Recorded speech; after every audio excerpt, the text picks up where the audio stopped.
الحمد لله نحمده ونستعينه ونستغفره ونؤمن به ونتوكل عليه ونعوذ بالله من شرور أنفسنا ومن سيئات أعمالنا من يهده الله فلا مضل له ومن يضلل فلا هادي له وأشهد أن لا إله إلا الله وحده لا شريك له وأشهد أن محمدا عبده ورسوله أما بعد فإن خير الحديث كتاب الله وخير الهدي هدي محمد صلی اللہ علیہ وسلم وشر الامور محدثاتها وكل محدثة بدعة وكل بدعة ضلالة وكل ضلالة في النار.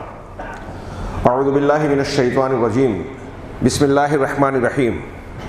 محمد رسول اللہ والذین معه اشداء علی الکفار رحماء بینہم تراہم رکعا سجدا یبتغون فضلا من اللہ ورضوانا. محترم حاضرین، آج کے خطبہ جمعہ کا مقرر کردہ عنوان ہے عظمت صحابہ.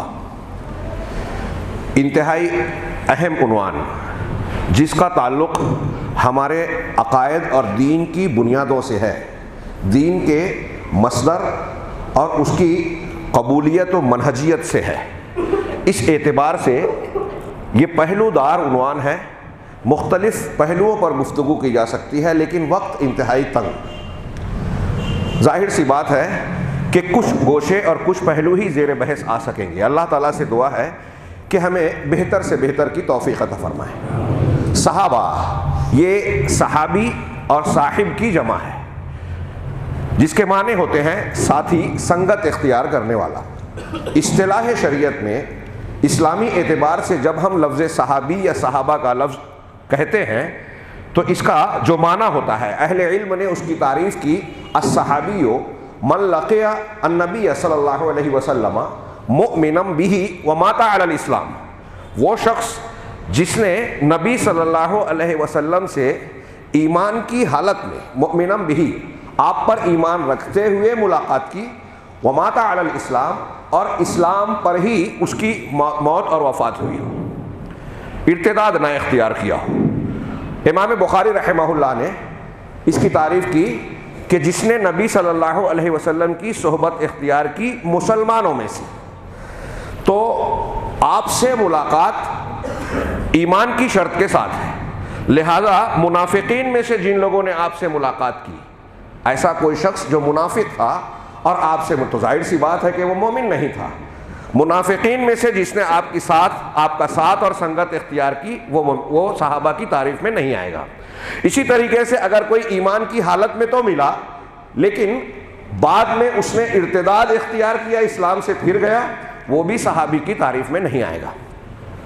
صحابہ کرام، یہ صحابی کی اس مختصر سی تعریف کے بعد ہم ان کی عظمت، ان کے فضائل، ان کے کمالات اور ان کے درجات کی اگر گفتگو کریں تو یہ کہہ سکتے ہیں کہ ایک عام انسان بھی، مسلمان نہیں، ایک عام انسان بھی اگر قرآن و حدیث جو اسلام کے مصدر اور بنیاد ہیں ان کا صحیح ڈھنگ سے مطالعہ کرے تو وہ بھی اس بات کا اعتراف کرے گا کہ قرآن و حدیث کی روشنی میں دنیا کے انبیاء کرام علیہم الصلاۃ والسلام کے بعد سب سے بہتر، سب سے زیادہ فضیلت والا، ایمان میں، علم میں، عمل میں، اعتقاد میں، منہجیت میں، درجات کے اعتبار سے، ہر اعتبار سے اگر کوئی سب سے بلند طبقہ ہے انسانوں کا تو وہ صحابہ کرام کا مطلقاً. یہ تو عام انسان کی بات کر رہا ہوں. ایک بندہ مومن تو اس سے بھی اونچا درجہ رکھے گا کہ وہ ذات، وہ طبقہ جن کو اللہ تبارک و تعالیٰ نے اور رسول اللہ صلی اللہ علیہ وسلم نے جن کے ایمان کو معیار قرار دیا. قرآن نے کہا فَإِنْ آمَنُوا بِمِثْلِ مَا آمَنْتُمْ بِهِ فَقَدِ اهْتَدَوْا. اگر لوگ بھی اس طرح سے ایمان لے آئیں جس طرح تم نے ایمان لایا. جس وقت یہ خطاب اللہ تعالیٰ فرما رہا ہے، یہ آیت نازل کر کے جن لوگوں کو مخاطب فرما رہا ہے، وہ کون تھے؟ مسلمان اس وقت صحابہ کرام ہی تھے. اللہ تعالیٰ نے ان صحابہ کرام کو قرآن مجید میں اپنے کلام مبارک میں فرمایا کہ ایسا جیسا تم ایمان لائے ہو، لوگ ایمان لے آئیں تو ہدایت پر ہو جائیں. اس کا مطلب صحابہ کرام کا ایمان ہدایت کا معیار ہے. اللہ تبارک و تعالیٰ نے قرآن میں کہا والسابقون الاولون من المہاجرین والانصار والذین تبعوہم باحسان رضی اللہ عنہم ورضوا عنہ. ایمان میں پہل سبقت کرنے والے مہاجرین اور انصار میں سے بھی. اس تفصیلات کا موقع نہیں ہوگا کہ مہاجرین کا درجہ انصار سے زیادہ ہے کئی اعتبار سے، اور اللہ تعالیٰ نے ہر جگہ قرآن مجید میں انصار سے پہلے مہاجرین کا ذکر کیا. تو مہاجرین اور انصار میں جو لوگ پہل ایمان لائے، انصار کا درجہ بھی کم نہیں. ابھی ہم پڑھیں گے اللہ کے نبی صلی اللہ علیہ وسلم نے فرمایا کہ انصار سے محبت ایمان ہے اور انصار سے نفرت کرنا جو ہے نفاق اور کفر ہے. اور جب انصار کے ساتھ یہ معاملہ ہے تو مہاجرین سے کیا ہوگا؟ اللہ نے فرمایا آگے کہ ان لوگوں نے، یہ مہاجرین و انصار اور جو لوگ ان کی اتباع میں بعد میں آئے، احسان کے ساتھ جن لوگوں نے ان کی اتباع کی، یعنی ان کے راستے پر، ان کے عقیدے، ان کے منہج کو اختیار کرنے والے جو لوگ ہیں، ان سے رضی اللہ عنہم، اللہ ان سے راضی ہو گیا. غور کیجیے، اللہ راضی ہو گیا، معمولی بات نہیں ہے.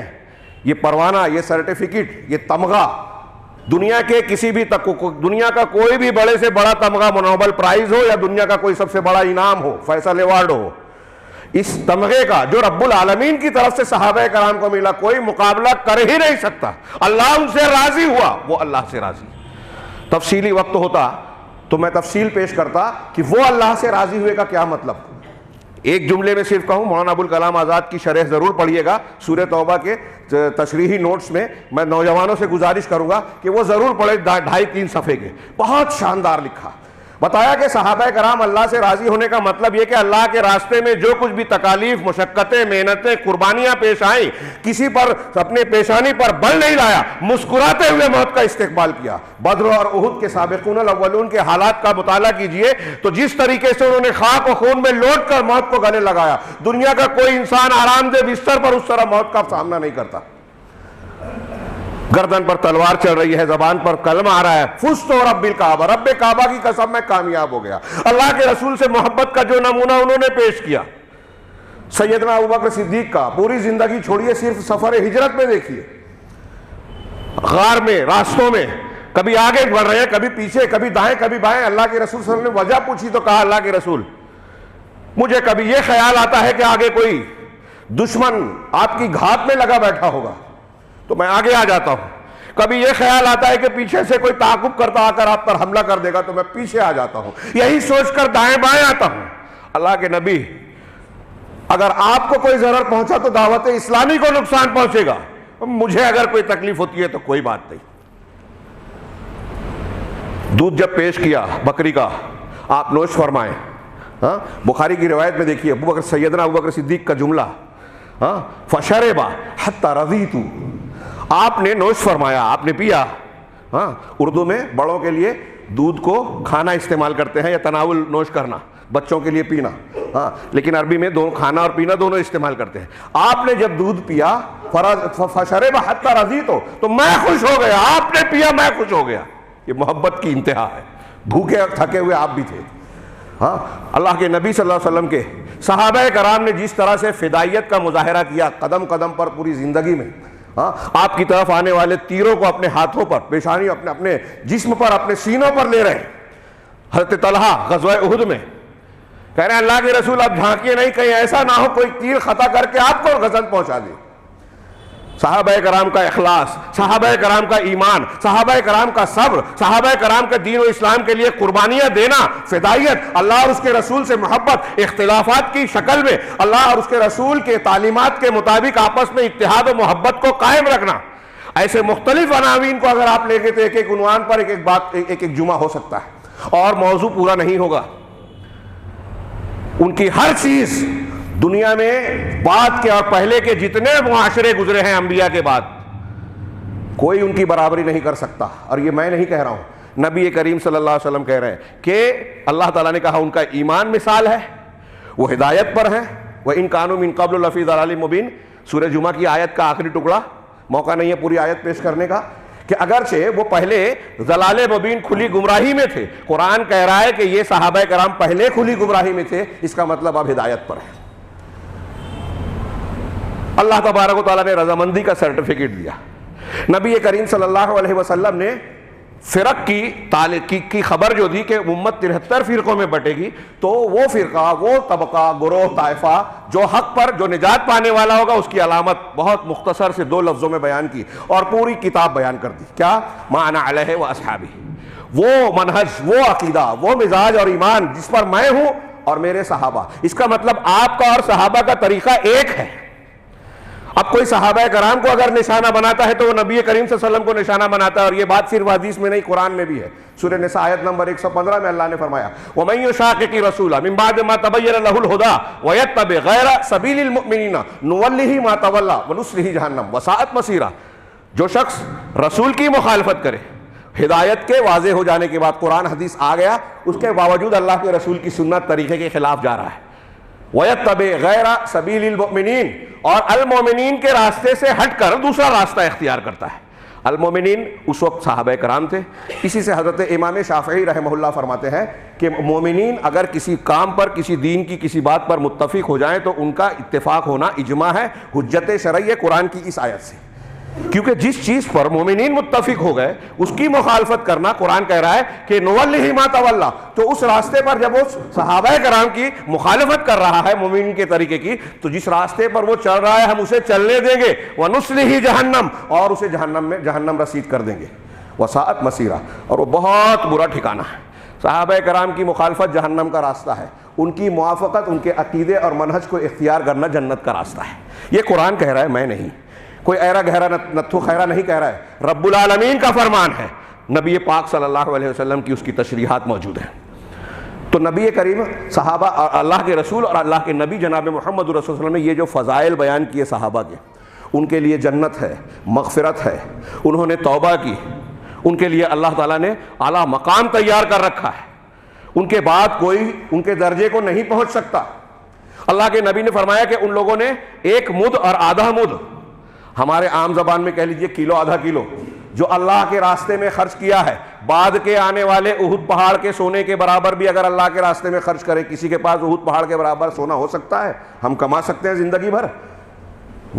آج دنیا کا جو امیر ترین شخص ہو شاید اس کی بھی اتنی دولت نہ ہو، اگر اتنا بھی کوئی اللہ کے راستے میں خرچ کر دے، پہلے تو ہوگا نہیں، ہوگا تو اتنا خرچ نہیں کرے گا اور کرے گا بھی۔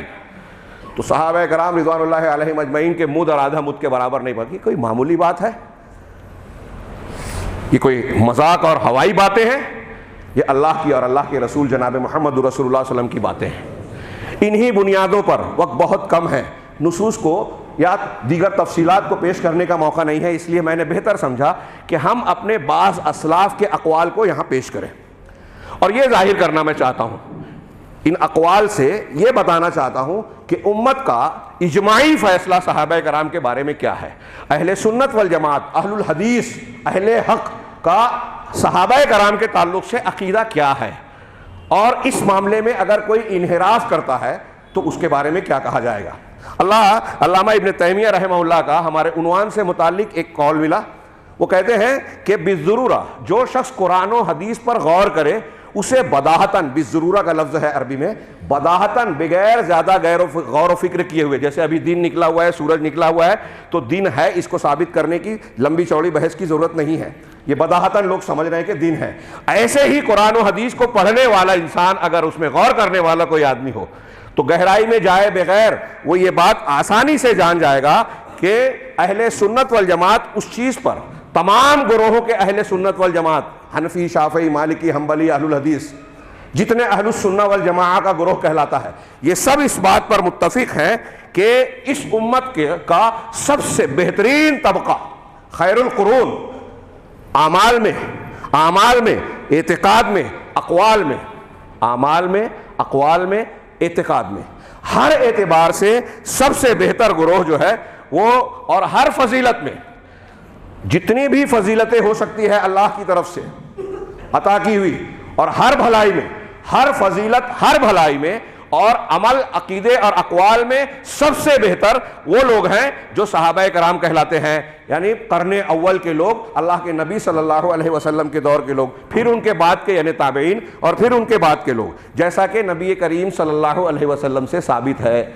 اشارہ کیا اس حدیث کی طرف جو بخاری مسلم ہے، خیر الناس قرنی ثم الذین یلونہم ثم الذین یلونہم، پھر اس کے بعد کہتے ہیں کہ اس بات پر بھی اتفاق ہے سلف اور خلف کا کہ علم میں، عمل میں، ایمان میں، عقل میں، بیان میں، عبادات میں، ہاں دیکھیے جو الفاظ پر غور کیجئے، علم کے اعتبار سے، عمل کے اعتبار سے، عبادات کے اعتبار سے، عقائد کے اعتبار سے، ایمان کے اعتبار سے، ہر اعتبار سے اور شریعت کی ترجمانی اور بیان کے اعتبار سے سب سے اولا، سب سے زیادہ بہتر صحابہ کرام ہیں، قرن اول کے لوگ ہیں۔ قرآن و حدیث کی جیسی تشریح وہ کریں گے، میں نے بعض خطابات میں تفصیل بیان کی کہ بعد کے لوگ فلاں علامہ، فلاں بزرگ، فلاں شخص، ہاں جو قرآن و حدیث پر اتنی جلدوں میں کتابیں لکھی، ٹی وی پر اتنی بار آتے ہیں، ان کو اتنا بڑا علامہ کہا جاتا ہے، کوئی کتنا بھی بڑا آ جائے، وقت کا امام، کیا وہ صحابہ کرام کے ان کی تفسیر ان سے صحابہ کرام سے زیادہ قابل اعتماد ہو سکتی ہے؟ اللہ کے رسول، صرف میں اشارے کروں، صحابہ کرام نے نبی کریم صلی اللہ علیہ وسلم کا زمانہ پایا، آپ کے دور کا ماحول جانتے تھے، عربی جیسی صحابہ جانتے تھے، بعد کا کوئی طبقہ نہیں جانتا۔ وہ دور ایسا تھا کہ قرآن کی ایک آیت کا ٹکڑا سنتے ہی کہتا تھا ایک عام دیہاتی کہ ما ھذا قول البشر، یہ انسان کا کلام ہو ہی نہیں سکتا۔ آج ہمارے یہاں اتنے بڑے بڑے علامہ ہیں، ہمارے لوگ ہیں، کیا یہ بات ہم پاتے ہیں اپنے اندر؟ قرآن کی بلاغت، چاشنی، لذت، فصاحت، علمیت، گہرائیاں، اس کے اعجاز کی مختلف اور شکلیں جو بیان کی گئی ہیں، صحابہ کرام ایک دو جملہ، ایک دو آیت سن کر سمجھ لیتے تھے۔ تو عربی میں بھی وہ سب سے اونچے، اس ماحول کو سب سے زیادہ جاننے والے جو اللہ کے رسول صلی اللہ علیہ وسلم کا تھا اور جس میں قرآن کا نزول ہوا، اس زمانے میں ایک دوسرے سے اور صحابہ کرام آپس میں اور اللہ کے نبی صلی اللہ علیہ وسلم سے مراجعات کر کے قرآن کے معنی اور مفہوم کو سب سے زیادہ سمجھ سکتے تھے۔ ایسے اور بھی کئی عناصر ہیں جو اس بات پر دلالت کرتے ہیں کہ اس دور کے افراد قرآن کو کے معنی، مفہوم، شریعت کے مقاصد کو دوسروں کے مقابلے میں زیادہ سمجھ سکتے تھے۔ اب بتائیے کہ ان کی تشریح، تفسیر زیادہ قابل قبول ہوگی یا بعد کے کسی علامہ اور بڑے سے بڑے عالم کی، امام کی؟ ہر اعتبار سے صحابہ کرام کو ترجیح حاصل ہوگی۔ تو شیخ کہتے ہیں کہ ہر مشکل کو بیان کرنے کے اعتبار سے صحابہ کرام سب سے بہتر ہیں، اور یہ ایسی چیز ہے کہ دین اسلام سے بضرورہ بداہتاً معلوم ہوتی ہے، کوئی ہٹ دھرم ہی ہوگا جو اس کا انکار کرے۔ اللہ کے رسول صلی اللہ علیہ وسلم کی دوسری حدیث، علیکم بسنتی وسنت الخلفاء الراشدین المہدیین، یہ حدیث ہے نا سنن کی بڑی مشہور کہ وَمَن يَعِشْ مِنْكُمْ بَعْدِي فَسَيَرَى اخْتِلَافًا كَثِيرًا۔ اللہ کے رسول نے فرمایا کہ جو میرے بعد زندہ رہے گا وہ بہت سارا اختلاف دیکھے گا، بہت سارا اختلاف دیکھے گا۔ ہاں تو اب آپ نے یہ بتایا اختلاف ہوگا، آپ نے یہ بتایا 73 فرقے ہوں گے، تو اس کا حل نہیں بتایا؟ کیا بتایا؟ ما انا علیہ واصحابی، وہ حدیث الفرق میں بتایا، اور یہاں بتایا اس حدیث میں کہ علیکم بسنتی وسنت الخلفاء الراشدین، فلاں مسلک، فلاں امام، فلاں سلسلے کو مت پکڑنا اختلاف کی شکل میں، تم پر میری سنت لازم ہے، نبی کا طریقہ عقیدے میں، عبادت میں، عمل میں، معاملات میں، حلال حرام میں میری سنت پکڑنا، اور میرے بعد ہدایت یافتہ خلفائے راشدین کی۔ علامہ ابن قیم کہتے ہیں کہ اللہ کے رسول صلی اللہ علیہ وسلم نے اس کو دانتوں سے پکڑ لینا اور نئی چیزوں سے بچنا آگے حدیث میں کہا گیا۔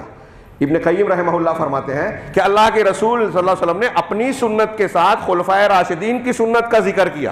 اس سے یہ بھی معنی نکلتا ہے کہ اگر خلفائے راشدین کی کوئی ایسی سنت ہو جس میں اللہ کے نبی صلی اللہ علیہ وسلم کی کوئی وضاحت موجود نہیں ہے، اگر نہیں ہے تب ان کی سنت ہمارے لیے قابل اتباع ہوگی، کیونکہ اگر اللہ کے رسول صلی اللہ علیہ وسلم کی وضاحت موجود ہوتی تو اللہ کے رسول یہ نہیں کہتے کہ میرے بعد میرے خلفاء کی سنت۔ ہاں اگر ان کے آپس میں اختلاف ہوتا ہے تو اس کی شکل میں الگ اصول اور ضابطے ہیں۔ میں کئی اقوال چھوڑ رہا ہوں، وقت نہیں ہے۔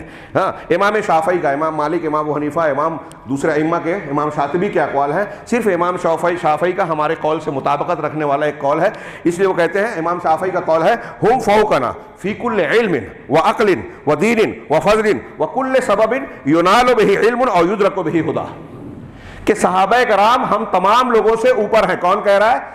امام شافعی رحمہ اللہ۔ ہم تمام لوگوں سے اوپر ہیں ہر علم میں، عقل و شعور میں، سوجھ بوجھ میں، دین میں، ہر فضیلت میں، ایمان میں، اور ہر اس ذریعے اور سبب میں جس کے ذریعے سے علم اور ہدایت حاصل کی جاتی ہے۔ جن چیزوں کے ذریعے سے علم حاصل ہوتا ہے، جن چیزوں کے ذریعے سے ہدایت ملتی ہے، ان تمام امور میں علم، فضل، ایمان، عقل و شعور ہر اعتبار سے صحابہ ہمارے اوپر ہے۔ ہاں اور ان کی رائے ہماری اپنی رائے کے مقابلے میں زیادہ اہمیت اور بلندی رکھتی ہے۔ ہاں یہ امام شافعی کہتے ہیں۔ ہاں ابو محمد حسن بن علی البربہاری 3 صدی کے اہل سنت کے ایک بڑے امام گزرے ہیں، ان کی کتاب ہے عقیدے کی شرح السنہ۔ اس میں ایک جگہ وہ کہتے ہیں کہ والاساس الذی تبنی علیہ الجماعہ، وہ بنیاد جس پر جماعت قائم ہوتی ہے، ہماری مسلمانوں کی جماعت جس پر قائم ہوتی ہے وہ کیا ہے؟ ہم اصحاب محمد رحمہم اللہ رضی اللہ عنہم، وہ محمد صلی اللہ علیہ وسلم کے اصحاب ہیں۔ کاش موقع ہوتا کہ میں اس کی تشریح کرتا۔ ہماری جماعت تشکیل نہیں پا سکتی بغیر صحابہ کرام کے منہج اور ان سے روشنی حاصل کیے ہوئے ان کے عقیدے اور ان کے طریقے کو اختیار۔ یہ قرآن و حدیث کی روشنی میں کہہ رہے ہیں۔ میں نے کچھ آیتوں کی طرف اور بعض حدیثوں کی طرف اشارہ کیا اور بہت ساری سینکڑوں باقی ہیں۔ امام بربہاری کہہ رہے ہیں کہ ہماری جماعت کی بنیاد قائم ہوتی ہے صحابہ کرام پر، ہاں ان پر تمام پر اللہ کی رضا بندی ہو، وہی اہل سنت والجماعت ہیں۔ پس جو شخص صحابہ کرام سے دین کو لے گا، جملہ اچھی طرح سے ہمارے نوجوان دماغ میں بٹھائیں، جو شخص صحابہ کرام سے لے گا، ہاں وہ تو جو شخص صحابہ کرام سے دین کو نہیں لیتا فقط ضل وابتدع وکل بدعۃ ضلالہ، تو وہ گمراہ ہو گیا، بدعت اختیار کی، اور ہر بدعت گمراہی ہے اور ہر گمراہی جہنم میں لے جانے والی ہے۔ یہ ان کا ایک دوسری جگہ کہتے ہیں وہی کہ ثم افضل الناس بعد ہؤلاء من صحب رسول اللہ صلی اللہ علیہ وسلم، ان لوگوں کے بعد، انبیاء وغیرہ کے بعد سب سے زیادہ فضیلت والے ہاں صحابہ کرام ہیں جنہوں نے نبی صلی اللہ علیہ وسلم کی صحبت اختیار کی۔ اب یہاں ایک نقطہ اس قول کو میں نے اس لیے لیا کہ اس میں ایک وضاحت ہے، یومن او شہرن او سنتن، ایک دن اللہ کے رسول صلی اللہ علیہ وسلم کے ساتھ رہے ہوں، ایک دن، ایک مہینہ، او سنتن یا ایک سال، او اقل من ذلک یا اس سے بھی کم، ایک دن سے بھی کم۔ ہمارے یہاں کچھ لوگ بعض صحابہ کو نشانہ بنانے کے لیے کہتے ہیں کہ ارے وہ تو بعد میں ایمان لائے، فتح مکہ کے بعد لائے، وہ تو طلقاء میں سے ہیں، وہ تو ایسے ہیں۔ اللہ کے نبی صلی اللہ علیہ وسلم نے یا قرآن و حدیث نے اس کی تفریق نہیں کی، بلکہ سورہ حدید میں کہا کہ جو فتح مکہ کے پہلے اور فتح مکہ کے بعد جنہوں نے ایمان لایا اور قتال کیا، پہلے والے اگرچہ زیادہ ہیں درجے میں، ہاں اولئک اعظم درجۃ من الذین آمنوا من قبل، ہاں کیا ہے آمنوا من بعد، قرآن کہتا ہے کہ جو پہلے ایمان لائے وہ زیادہ درجے والے ہیں، لیکن آگے کہا وَكُلًّا وَعَدَ اللَّهُ الْحُسْنَى، ہر ایک سے اللہ نے حسنہ کا وعدہ کیا ہے، بہتری کا، جنت کا وعدہ کیا ہے، وہ پہلے ایمان لانے والے صحابہ ہو یا بعد کے، کوئی تفریق نہیں ہے۔ تو یہ کہہ رہے ہیں کہ ایک دن، ایک مہینہ، ایک سال یا اس سے بھی کم جنہوں نے، اور یا اس سے زیادہ جنہوں نے صحبت اختیار کی نبی پاک صلی اللہ علیہ وسلم کی، ہم ان پر رحم و رضا کی دعا کرتے ہیں اور ان کی فضیلت کا ذکر کرتے ہیں، وَنَكُفُّ عَنْ زَلَلِهِمْ، اور ان کی غلطیاں سے ہم رک جاتے ہیں۔ صحابہ کرام غلطی نہیں کرتے، ہم یہ نہیں کہتے۔ ہاں اہل سنت والجماعت بہت کم وقت ہے، اہل سنت والجماعت صحابہ کرام کے تعلق سے افراط و تفریط کا شکار نہیں ہے۔ امام طحاوی کی ایک عبارت ہے، اس میں یہ بات بیان کی گئی ہے کہ ہم اس میں ان کو معصوم بھی نہیں مانتے، بہت اچھی طریقے سے جملہ، کہ نہ ہم ان کو معصوم مانتے ہیں نہ ہی گنہگار مانتے ہیں۔ جملہ اچھی طریقے سے، معصوم جو گناہ سے پاک ہو اور گنہگار جو معصوم نہ ہو، لیکن صحابہ کرام معصوم بھی نہیں ہے، گنہگار بھی نہیں ہے۔ کیسے؟ صحابہ کرام سے ایک لمبی چوڑی بات کو میں سمیٹ کر بیان کروں، صحابہ کرام سے جو غلطیاں ہوئی ہیں بشری تقاضے سے یا کسی ذریعے کسی وجہ سے، تو آپ اس کے بارے میں اہل سنت کی تشریحات ذہن نشین کیجئے۔ میں نے کہا لمبی چوڑی بحث کو شارٹ میں بتا رہا ہوں۔ وہ یہ کہ پہلی بات تو ہمارے یہاں صحابہ کرام کی غلطیوں کو جو نقل کیا جاتا ہے اکثر و بیشتر روایتیں جھوٹی ہیں۔ صحابہ کرام کے مخالفین، روافض، خوارج، نواسب، ان لوگوں کی بناوٹی یا بیان کی ہوئی ہے، یا تو وہ غلط ہے۔ اگر روایتیں صحیح ہیں تو صحابہ کرام سے سرزد ہونے والی غلطیوں کا تعلق اجتہادی سے، جیسے مشاجرات جنگ جمل، جنگ صفین کو پیش کر کے بہت سارے لوگ صحابہ کرام کی غلطیاں ڈھونڈتے ہیں نا، ان مشاجرات کے بارے میں ہمارا موقف اہل سنت کا متفق ہے کہ ہمیں خاموش رہنا چاہیے۔ اس وقت کے حالات، آج آپ دیکھیے کہ سیاسی پس منظر میں کچھ لوگ ایسی چیزیں کرتے ہیں، سعودی عرب میں ایک فیصلہ ہوتا ہے، ہم اور آپ اس پر تنقید کرتے ہیں، بعد میں پتہ چلتا ہے کہ اس کے فیصلے کی وجہ یہ تھی، سبب یہ تھا۔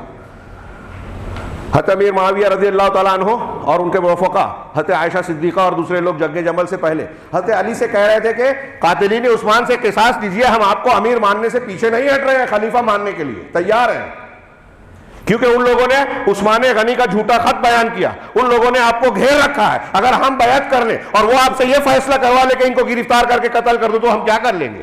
لہٰذا ہمیں اعتماد چاہیے. اس وقت کے حالات کا تقاضے میں اگر آپ دیکھیں گے تو ان کی بات غلط نظر نہیں آتی. اگرچہ حضرت علی اقرب الی الصواب اقرب الی الحق تھے, تو حالات کے پیش نظر انہوں نے جو غور و فکر کر کے فیصلہ کیا, یہ ان کی اجتہادی خطا تھی, اور اجتہادی خطا کو خطا یا گناہ نہیں مانا جاتا, اللہ معاف کرنے والا ہے. یہ دوسری بات. تیسری بات, اگر واقعی میں ان سے غلطی ہوئی ہے تو انہوں نے توبہ کی. قرآن نے جگہ جگہ کہا کہ انہوں نے توبہ کی اور اللہ نے توبہ کو قبول کی. مثال کے طور پہ جو لوگ غزوہ تبوک میں شریک نہیں ہوئے تھے ان کا بائیکاٹ کیا گیا. بخاری کی لمبی روایت حضرت کعب بن مالک کی پڑھیے, اس میں ہے 50 دن تک بائیکاٹ کیا گیا اور اس کے بعد ان کی توبہ کی قبولیت کی آیت نازل ہوئی. تو اللہ نے ان کی توبہ قبول کی. قرآن نے جگہ جگہ کہا کہ اللہ نے ان کے لیے مغفرت تیار کر رکھی ہے, اجر عظیم تیار رکھا ہے. پھر مومنین کے لیے دعا, پھر اللہ کے رسول صلی اللہ علیہ وسلم کی قیامت کے دن شفاعت. یہ ایسی ساری چیزیں ہیں جو ان کے گناہوں کو دھونے والی ہے. اور اگر ان کی کوئی غلطی یا چند غلطیاں ہوئی ہے تو ان کی غلطیاں ان کے نیکیوں کے مقابلے میں ایسے ہی ہے جیسے چند بوند ہے سمندر کے مقابلے میں. ان کی نیکیاں سمندر ہے اور نیکیاں برائیوں کو مٹاتی ہیں. لہذا صحابہ کرام اگرچہ انسانی تقاضے کے مطابق وہ معصوم نہیں تھے, لیکن ان کی غلطیاں اور گنہگار بھی نہیں. یہ اہل سنت کا درمیانی اور اعتدال والا موقف ہے. خوارج اور روافظ اس سلسلے میں افراط و تفرید کا شکار ہے. ہاں, روافظ نے اہل بیت کی محبت کا آڑ لے کر 4-6 صحابہ کو چھوڑ کر ساروں کو کافر قرار دے دیا. خوارج نے بہت سارے صحابہ جو تحکیم کے مسئلے میں حضرت امیر معاویہ حضرت علی کے ساتھ تھے ان کو اور بہت سارے صحابہ کو کافر قرار دیا, یہاں تک کہ اہل بیت کو بھی. نواسب کا یہی موقف ہے. اہل سنت والجماعت دونوں کے بیچ اعتدال کے مطابق قرآن و حدیث کی ساری نصوص اور حقائق کو سامنے رکھ کر یہ موقف اختیار کیا جو بیان کیا جا رہا ہے.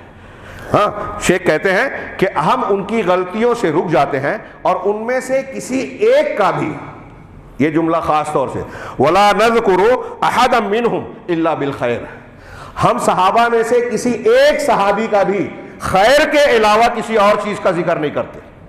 اب وہ ایک امیر معاویہ ہو, مغیرہ بن شعبہ ہو رضی اللہ عنہما, یا کوئی اور صحابی, ایک صحابی کا بھی اگر کسی نے برائی کے ساتھ ذکر کیا تو وہ اہل سنت کے منہج پر نہیں ہے. آگے وہ کہتے ہیں اللہ کے رسول صلی اللہ علیہ وسلم کے اس قول کی وجہ سے کہ اذا ذکر اصحابی فامسکو, کہ جب میرے صحابہ کا ذکر ہو تو رک جاؤ, کوئی زبان سے برے کلمہ نہ نکالو. ہاں, علامہ البانی نے صحیحہ میں اس کو ذکر کیا ہے. امام سفیان ابن عیینہ کا مختصر سا قول ہے, من نطق فی اصحاب رسول اللہ صلی اللہ علیہ وسلم, جو صحابہ اللہ کے رسول صلی اللہ علیہ وسلم کے اصحاب کے بارے میں لب کشائی کرے, برا بھلا بولے, بے کلمتن, ایک بات بھی اگر بولتا ہے, ایک کلمہ بھی اگر بولتا ہے, فہو صاحب ہوا, تو وہ بدعتی ہے. حاضرین کرام, کسی کو برا لگ رہا ہو, یہ سفیان ابن عیینہ جو بات کہہ رہے ہیں یہ اکیلے نہیں ہیں, قرآن حدیث تمام صحابہ سلف کا اتفاق ہے. ایک صحابی کے بارے میں, وہ میں نے جیسا کہ نام لیا حضرت امیر معاویہ یا کوئی اور صحابی, اگر کوئی برا بھلا کہتا ہے, ان کی تنقیص و تحقیر کرتا ہے, تو لکھ لیجئے ذہن و دماغ میں, آپ کا دل مانے یا نہ مانے, کوئی کتنا بڑا بھی علامہ ہو, وہ خلافت و ملوکیت اور تدبر قرآن اور فلاں کتابیں لکھ کر بہت بڑے مفکر اور دانشور کہلاتے ہوں, ایک کلمہ بھی اگر کسی نے کہا وہ تو بدعتی ہے, وہ منہج حق پر نہیں ہے. اور مجھے تعجب ہوتا ہے ان لوگوں پر کہ اگر میں ابھی کسی کا نام لے لوں کہ فلاں آدمی نے یہ لکھا صحابہ کرام کو, تو کچھ لوگوں کو برا لگ جاتا ہے. ارے آپ کو یہ برا نہیں لگتا کہ اللہ تعالیٰ نے جن کے بارے میں کہا کہ اللہ ان سے راضی ہوا, نبی صلی اللہ علیہ وسلم جن کے بارے میں کہہ رہے ہیں کہ میرے صحابہ کو برا بھلا مت بولو, ان کو برا بھلا بولنے پر آپ چپ ہیں. اگر کوئی ایسا کر رہا ہے تو وہ اللہ تبارک و تعالیٰ پر تان کر رہا ہے کہ اللہ تعالیٰ کو کائنات کے ماضی مستقبل کا سب کا علم ہے نا, اللہ کے رسول کو بتایا گیا تھا, اس کے باوجود آپ نے صحابہ کرام کو قیامت تک کے لوگوں کے لیے ہدایت کا معیار قرار دیا کہ جو میرے صحابہ کے طریقے پہ چلے گا وہی حق پر ہوگا, وہی نجات پانے والا ہوگا. کیا اللہ کو معلوم نہیں تھا کہ صحابہ کرام سے بعد میں کیا غلطیاں ہونے والی ہیں؟ اللہ کو معلوم تھا, رسول کو اللہ تعالیٰ نے بتایا تھا, پھر بھی جو ہے آپ نے صحابہ کرام کی یہ تعریف کی. اب بات کہ آپ بہت بڑے قابل بن کے ان کے زندگی میں برائیاں تلاش کر رہے ہو تو آپ کو اللہ پر اعتراض کر رہے ہو, رسول کی مخالفت کر رہے ہو, تمام صحابہ اور تمام امت کے مخالف ہو. اگر آپ برا مان رہے ہیں تو کوئی پرواہ نہیں ہے, اللہ برا مانے گا تو ہمیں پرواہ ہے. اللہ ناراض نہ ہو یہ آپ کو پرواہ نہیں ہے. فلاں شخصیت کو اگر کہہ دیا گیا تو آپ کو برا لگتا ہے, سوچئے، ٹٹولیے، میں کسی پر تان و تشنی نہیں کر رہا ہوں، یہ ایمان کا تقاضا ہے. اور یہ جو میں اقوال پیش کر رہا ہوں اس لیے کہ کوئی یہ نہ کہے کہ یہ میں کہہ رہا ہوں، میں بہت چھوٹا آدمی.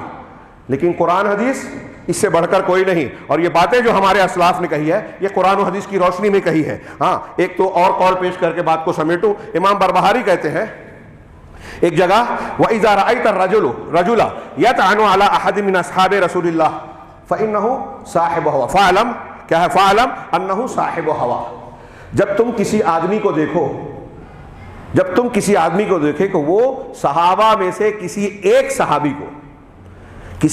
صحابی کو نشانہ بنا رہا ہے، تان و تشنی کر رہا ہے، برا بھلا کہہ رہا ہے، تو تم اچھی طریقے سے جان جاؤ، اس میں شک شبہ مت کرو کہ وہ صاحب ہوا ہے، ہوا پرست، بدعتی، بھٹکا ہوا، گمراہ ہے. ہاں، وصاحب قول سوء، اور بری بات والا ہے. اللہ کے رسول صلی اللہ علیہ وسلم کے اس فرمان کی وجہ سے اذا ذکر اصحابی فامسکوا، کہ جب میرے صحابہ کا ذکر ہو تو تم رک جاؤ. آگے وہی کہتے ہیں جو میں نے ابھی بات بیان کی کہ اس لیے کہ نبی صلی اللہ علیہ وسلم کو اللہ تعالیٰ کی جانب سے جو ہو رہا ہے اور جو ہونے والا ہے اس کا علم دیا گیا تھا کہ کیا ہونے والا ہے. اور یہ بھی اللہ کے رسول جانتے تھے کہ میرے صحابہ سے غلطیاں اور لغزشیں سرزد ہوگی سرزد. پھر بھی کہا اس کے بعد، آپ کے موت کے بعد کیا ہوگا یہ آپ کو بتایا گیا تھا. جیسا کہ آپ نے بتایا کہ میرے بعد کافر نہ بن جانا، فتنے آئیں گے، ایک دوسرے کی گردنیں ماریں گے لوگ، جھگڑے ہوں گے، ایسا ہوگا، فرقے بنیں گے اور ایسے خارجی پیدا ہوں گے، ان کے مارنے والوں کی یہ فضیلت ہوگی. یہ سب بیان کیا آپ نے. آپ کو معلوم تھا، اللہ کی طرف سے بتایا گیا تھا، لیکن اس کے باوجود آپ نے کہا کہ آپ نے ان کے بارے میں خیر کے علاوہ کچھ نہیں کہا. اور لوگوں کو بھی یہی تعلیم دی، امت کو بھی یہی تعلیم دی، اور کہا کہ ضرور اصحابی، کہ میرے صحابہ کو چھوڑ دو، ان کے بارے میں خیر کے علاوہ کچھ نہ کہو، اور کوئی بات جو ان سے غلطی کی سرزد ہو جائے تو اس میں ان پر عیب نہ لگاؤ. ہاں، ولا ما غاب عنک علم، ہاں، اور کوئی ایسی بات نہ کہو جو جس کا تم کو علم نہیں ہے. ہاں، اور ولا تسمعه من احد، اور کسی سے، ہاں، جو رسول اللہ صلی اللہ علیہ وسلم کی، ہاں، کے صحابہ کے بارے میں ایسی بات کرتا ہے جس سے آپ کے دل میں خرابی پیدا ہوتی ہے ان کے تعلق سے، تو ایسے انسان کی بات بھی نہ سنو. ہاں، اور بھی کچھ اقوال ہیں امام طحاوی، اور بعض اور بھی اقوال ہیں. امام طحاوی کا ایک قول، حضرت ابن مبارک سے یہ پوچھا گیا کہ امیر معاویہ بہتر ہیں یا حضرت عمر بن عبدالعزیز، تو عبداللہ بن مبارک کا مشہور جواب ہے، میں جانتا ہوں کہ آپ لوگ سن چکے ہوں گے، کہ حضرت امیر معاویہ نے اللہ کے رسول صلی اللہ علیہ وسلم کی معیت میں جو چل کر، جب آپ ساتھ چلے تو گرد و غبار کا ایک تنکا بھی جو آپ کی ناک میں آیا نا، وہ بھی حضرت عمر بن عبدالعزیز سے افضل ہے. عمر بن عبدالعزیز اس درجے کو بھی نہیں پہنچ سکتے. یہ عبداللہ ابن مبارک کا قول ہے، اور ایسے 2-4 قول اور بھی ہیں. حضرت ابن عباس کا، کاش کے وقت ہوتا. حضرت امام طحاوی کہتے ہیں کہ ہم صحابہ کرام سے، اصحاب رسول سے محبت کرتے ہیں، اور ان کی محبت میں افراط نہیں کرتے، اور نہ ہی ان میں سے کسی کی بھی محبت میں افراط کرتے ہیں، اور نہ ہی ان میں سے کسی ایک سے براءت کا اور بیزاری کا اعلان اور اظہار کرتے ہیں. جو شخص ان سے بغض اور عناد رکھتا ہے، ہم اس سے بغض اور عناد رکھتے ہیں. یہ ان کا یہ قول میں نے بطور خاص پیش کیا بہت سارے اقوال کو چھوڑ کر. کیوں؟ اس کی آج ضرورت ہے. آج کئی ایسے لوگ قابل پیدا ہو گئے ہیں جو مختلف عناوین پر صحابہ کرام رضوان اللہ علیہم اجمعین کو تانا نشانہ بناتے ہیں.